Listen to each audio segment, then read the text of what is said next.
प्रिय विद्यार्थियों, नमस्कार। सामान्य हिंदी के अंतर्गत हम हिंदी शब्द के विविध रूपों को समझ रहे हैं।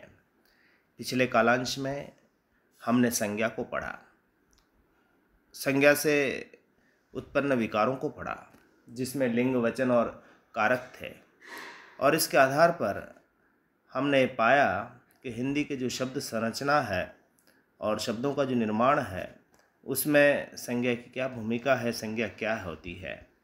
उसके बाद हम आगे बढ़ते हैं। शब्द का दूसरा रूप सर्वनाम। इस शब्द को समझने का कोशिश कीजिए। सर्वनाम, नाम का मतलब होता है संज्ञा, यानी जो संज्ञा सभी के लिए समान रूप से प्रयुक्त होती है वह सर्वनाम है। परिभाषा इसकी यूँ देखें कि वाक्य में जिस शब्द का प्रयोग संज्ञा के स्थान पर होता है उसे सर्वनाम कहते हैं। जैसे मैं, तुम, वह। अब ये जो तीनों आपने शब्द देखे हैं, इन्हें सर्वनाम इसलिए कह रहे हैं कि मैं यानी किसी व्यक्ति विशेष के लिए है और वह उसका नाम की जगह पर आ रहा है।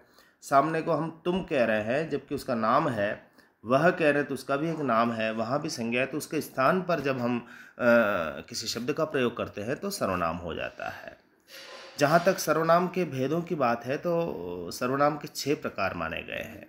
एक पुरुषवाचक, दूसरा संबंधवाचक, तीसरा निश्चयवाचक, चौथा अनिश्चयवाचक, प्रश्नवाचक और निजवाचक। सबसे पहले हम पढ़ते हैं पुरुषवाचक। इसकी परिभाषा यह है कि जिन सर्वनामों का प्रयोग पुरुष के स्थान पर किया जाता है उन्हें पुरुषवाचक सर्वनाम कहते हैं। पुरुषवाचक सर्वनाम में पुरुष के आधार पर फिर 3 भेद हैं। अब पुरुष का यहाँ पर जो वक्ता, श्रोता या अन्य है, तो उसमें देखें आप उत्तम पुरुष, यानी बोलने वाले के नाम के स्थान पर जो सर्वनाम प्रयुक्त होता है उसे उत्तम पुरुष सर्वनाम कहते हैं। यानी पुरुषवाचक सर्वनाम के 3 भेद है। उसमें उत्तम पुरुष कौन होगा? जो स्वयं होगा, यानी खुद बोल रहा है, या सामूहिक रूप से होंगे तो हम होंगे। तो इस तरह से उसके 2 सर्वनाम होंगे, जैसे मैं या हम बाजार जा रहे हैं, हम पुस्तक पढ़ रहे हैं, हम कक्षा में जा रहे हैं, या मैं यहाँ बैठा हुआ हूँ। तो ये शब्द जो है वो किसी वाक्य में आते हैं तो सर्वनाम के रूप में आएंगे। दूसरा है मध्यम पुरुष। मध्यम होता है सुनने वाला, तो सुनने वाले के नाम के स्थान पर जो प्रयुक्त होने वाले सर्वनाम को मध्यम पुरुष कहते हैं, जैसे तू, तुम, आप। इसी प्रकार अन्य पुरुष जो होंगे उसमें यह होगा कि जिसके संबंध में कुछ कहा जाता है उनके नाम के स्थान पर प्रयुक्त होने वाले जो सर्वनाम है वो अन्य पुरुष कहलाते हैं, जैसे वह, ये, उन। तो इनको हम अंग्रेजी में जब देखते हैं तो वहाँ पर first person, second person, third person कहते हैं। तो फर्स्ट पर्सन स्वयं के लिए आता है, सेकंड पर्सन सामने वाला होता है, थर्ड पर्सन जो हमारे सामने नहीं है लेकिन उसके बारे में बात हो रही होती है। तो ये पुरुषवाचक सर्वनाम का भेद कहलाता है। दूसरा जो सर्वनाम है वो है संबंधवाचक। तो जिन सर्वनामों के द्वारा वाक्यों का परस्पर संबंध प्रकट होता है उन्हें संबंधवाचक सर्वनाम कहते हैं। जैसे यह वही लड़का है जो विद्यालय में प्रथम आया था, यानी जो बीच का शब्द आप देख रहे हैं, जो प्रथम आने वाले लड़के और प्रस्तुत लड़के का संबंध प्रकट कर रहा है, यानी जो है ना वह है संबंधवाचक सर्वनाम। यानी 2 वाक्यों में जब तक वह जो नहीं है तब तक वह जो लड़का है उसका परिचय नहीं हो पाएगा। तो उस दोनों वाक्यों के जो संबंध स्थापित कर रहा है तो वह सर्वनाम हो गया जो। इसी प्रकार जो तीसरा सर्वनाम है वह है निश्चयवाचक सर्वनाम। इसमें क्या है कि जिस सर्वनाम के द्वारा किसी निश्चित वस्तु व व्यक्ति की ओर संकेत किया जाता है उसे निश्चयवाचक सर्वनाम कहते हैं। जैसे यह पवित्र पुस्तक है या वह पवित्र पुस्तक है।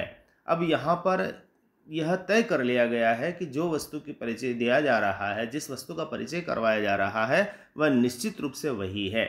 यहाँ पर वह है तो वह है, या जैसे वह लड़का होशियार है, तो यहाँ पर जो वह बताया जा रहा है वह अपने आप में निश्चयवाचक सर्वनाम है। इसी प्रकार से यह पुस्तक मेरी है, तो यहाँ पर भी उसकी जो विशेषता है वो निश्चयात्मक है, तो यहाँ पर वो निश्चयवाचक सर्वनाम कहलाता है। इसको अंग्रेजी में हम दिस और दैट के रूप में जानते हैं। इस तरह से दीज और दो जिसका बहुवचन होता है तो वह हम उसको रूप में देखते हैं। तो यह, वह, ये, वे, ये दोनों जो है तो निश्चयवाचक सर्वनाम कहलाते हैं।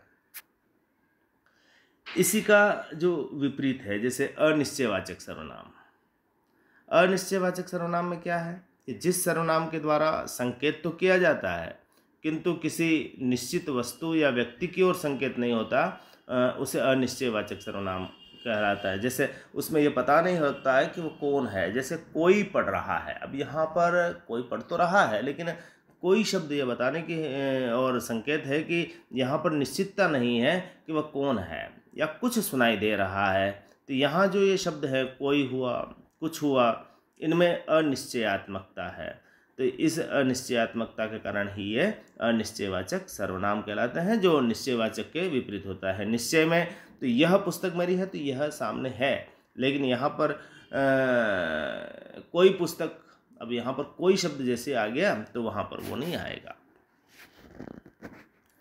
अगला सर्वनाम है प्रश्नवाचक।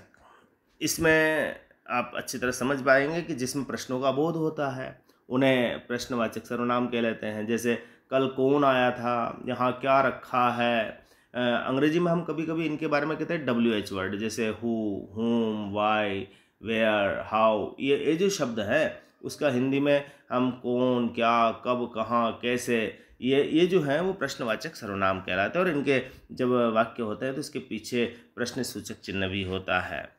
इसी प्रकार एक जो अंतिम प्रकार है निजवाचक सर्वनाम। अब निजवाचक सर्वनाम में क्या कि जिस सर्वनाम शब्द का प्रयोग वाक्य के कर्ता के लिए होता है उसे निजवाचक सर्वनाम कहते हैं। जैसे आप, अपना, ये शब्द जो पढ़ेंगे आप तो वो अपने लिए आता है। जैसे मैं अपने आप पढ़ता हूँ, या मैं यह कार्य खुद ही कर लूँगा। खुद हुआ, अपने आप हुआ, स्वयं हुआ, ये शब्द क्या कहलाएंगे? निजवाचक सर्वनाम कहलाएंगे। तो आपने देखा है कि सर्वनाम क्या है। सर्वनाम वाक्य में संज्ञा के स्थान पर प्रयुक्त हो रहा है और इसके 6 भेद माने गए हैं। सबसे जो पहला है उसका भेद पुरुषवाचक है, और पुरुष में भी 3 प्रकार के माने गए, जैसे उत्तम, मध्यम और अन्य।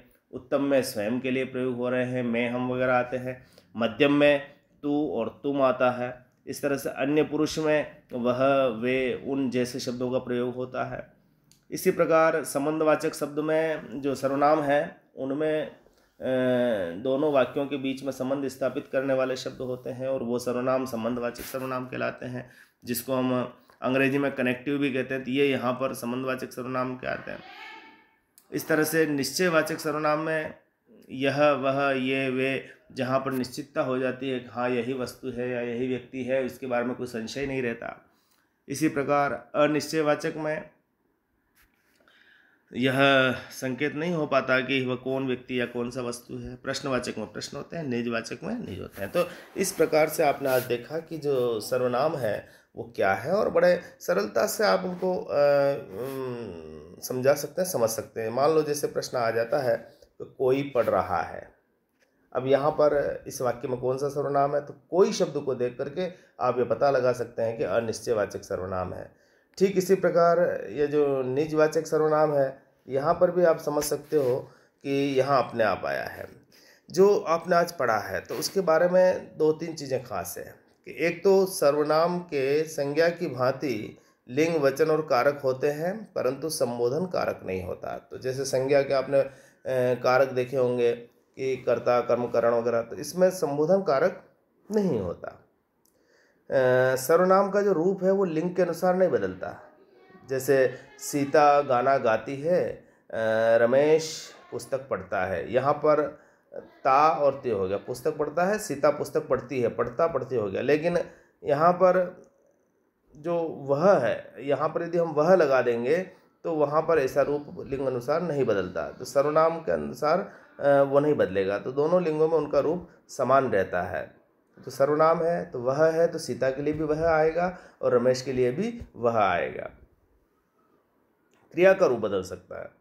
सर्वनाम का रूप वचन और कारक के अनुसार बदल सकता है। तो वचन होंगे तो बदल जाएगा, यानी एक वचन का बहुवचन होगा तो दोनों में जैसे यह का ये हो जाएगा, कारक के अनुसार भी इसका बदल जाएगा।